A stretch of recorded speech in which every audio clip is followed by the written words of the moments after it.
압력 대리. 뭘 얘기하려고 하는 거야 나는? 리더 행복입니다. 리더. 자, 오늘은 리더의 행복이라는 주제로 이야기를 해보겠습니다. 잘 알려진 이야기죠. 알렉산더 대왕 앞에서도 전혀 주눅들지 않았던 헬라 철학자 디오게네스. 한 번은 알렉산더 대왕이 디오게네스를 찾아와 너의 소원이 있으면 무엇이든 들어주겠노라, 구해보라 이랬다죠. 소원 카드를 뽑을 수 있는 절호의 기회를 맞이했던 디오게네스의 그 유명한 대답. 햇빛 가리지 말고 비켜서 주십시오. 디오게네스는 스스로를 개라고 생각했다는데요. 한 번은 사람들이 개라고 놀리며 뼈다귀를 던져주자 아예 개처럼 한 발을 들고 오줌을 갈겼다는 이야기도 전해집니다. 그래서 디오게네스처럼 개와 같은 삶을 추구하는 이른바 견유학파 철학자들이 생겨났다고 하죠. 영어로 시니컬하다라는 말이 여기서 나온 건데요. 이 단어는 사회를 냉소적으로 보는 것만이 아니라 행복한 척 폼 잡고 살아가지만 결국은 불행하고 위선적인 삶을 살아가는 사람들에게 보기 좋게 한 방 먹이는 단어라고 할 수 있어요. 자, 여기서 우리는 중요한 질문들을 마주하게 되는데요. 행복이라는 것이 무엇일까? 어떻게 살아가는 것이 행복한 삶일까? 리더는 사람들을 어떻게 행복하게 해줄 수 있을까? 리더십이라는 단어는 태생부터 생산성과 효율성을 극대화하는 기술이나 행동을 의미했다는 것을 이미 말씀드렸는데요. 그러다 보니까 산업혁명을 필두로 시작된 자본주의 사회에서의 행복은 자연스럽게 내가 얼마나 많은 것들을 만들어낼 수 있는지 행복을 양적인 측면에서 보는 경향이 강해졌어요. 양적인 측면에서 행복을 측정하게 되면 결국 행복은 그 누구도 갖지 못하는 꿈 같은 이야기가 되고 말죠.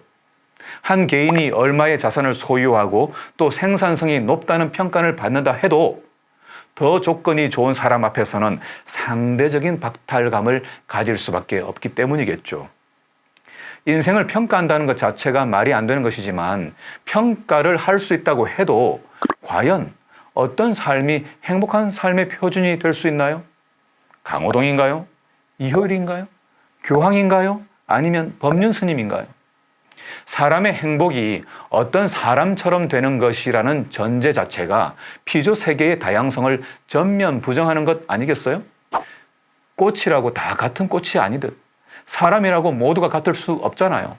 생각해 보세요. 똑같이 소유하고 똑같이 먹고 똑같은 일을 하면 그게 지옥이 아니고 뭐겠어요? 인간의 개개 인성에 대한 확신이 없이는 어떤 누구도 행복할 수 없어요. 행복하기 위한 단 하나의 조건이 있다면 결코 나 자신을 다른 사람과 비교하지 않으면 됩니다. 다른 말로 인간의 삶을 표준화하려는 시도를 내려놓으면 돼요. 여러분, 행복하고 싶으세요? 지금 결심해 보세요. 나는 결코 비교하지 않겠다. 그럼에도 불구하고 경쟁과 비교를 통해 상품성을 인정받아야 하는 시장 경제 논리에 하루 종일 노출된 채 살아가는 현대인들에게 삶이란 늘 부족함을 채우기 위해 발부둥 쳐야 하는 힘겨운 전투처럼 생각하기 쉽죠. 그러다 보니 주변에서 행복한 얼굴들을 찾아보기가 어려워요. 여러분, 시내버스나 전철 속에서 웃고 있는 사람들을 보신 적이 있나요? 퇴근길에서 오늘 나는 참 잘 살았다, 나는 너무 행복하다고 생각하며 잔잔히 미소를 띠고 있는 얼굴이 몇이나 있던가요? 오늘도 사람들은 더 많이 소유하기 위해 행복이라는 재물을 경쟁이라는 이름의 재단 위에 불살라 버리고 있는지 모릅니다. 만약 어떤 리더가 조직 구성원들을 행복하게 만들어준다면 사람들은 앞다투어 그 회사에 들어가려고 할 거예요. 이름하여 행복 주식회사 하나 만들면 좋겠네요.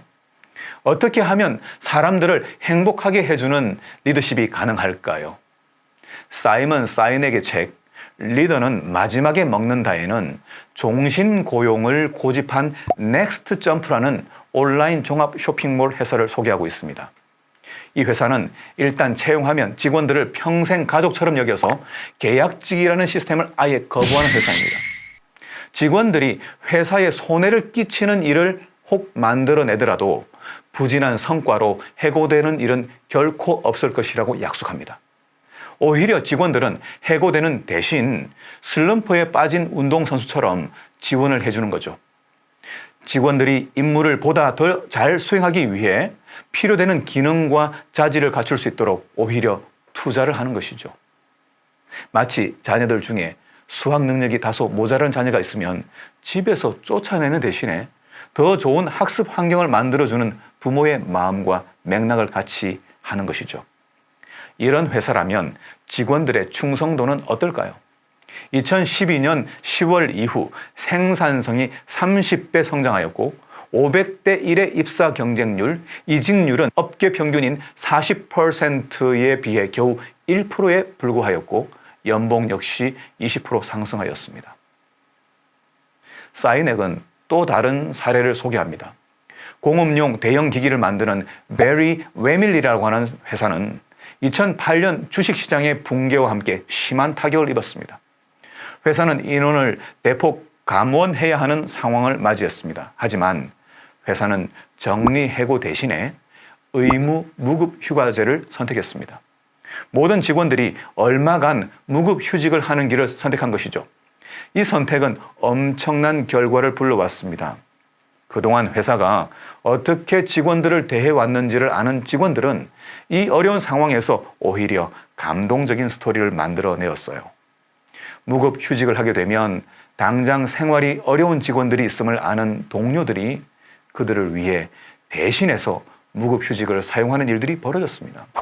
너가 쉬면 가족들이 당장 힘들어지니 내가 너를 위해 대신 쉴게. 내가 쉬는 동안 너는 회사에 나와서 일을 해.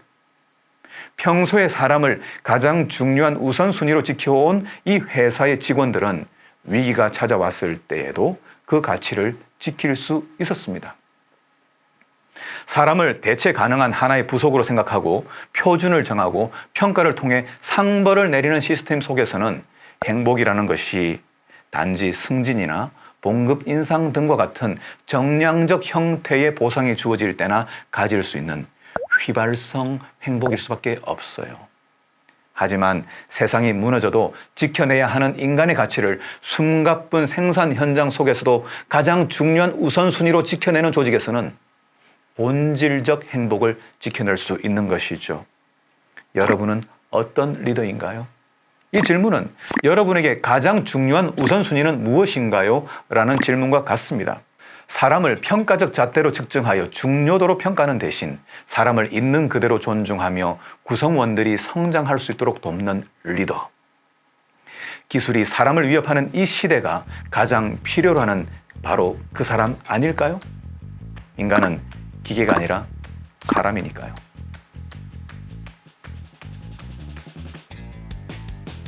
여러분 모두 구독, 좋아요, 알림 설정 부탁합니다.